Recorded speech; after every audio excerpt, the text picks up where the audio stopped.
एक दिन शहंशाह अकबर अपने दरबार में बैठे थे कि उनके जहन में एक सवाल आया। उन्होंने कहा, बीरबल, दुनिया में सबसे बड़ी ताकत क्या है? बीरबल मुस्कुराया और बोला, जहांपना, सबसे बड़ी ताकत अक्ल है। अकबर ने कहा, मैं चाहता हूँ तुम इसे साबित करो।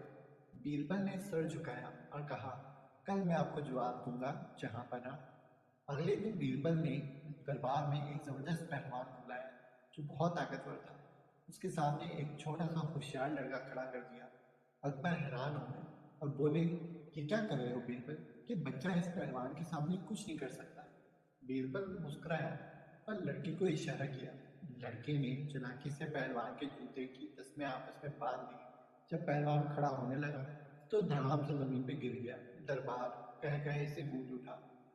बीरबल बोला, जहां पना, ताकतवर जिस्म किसी काम का नहीं अगर अकल ना हो।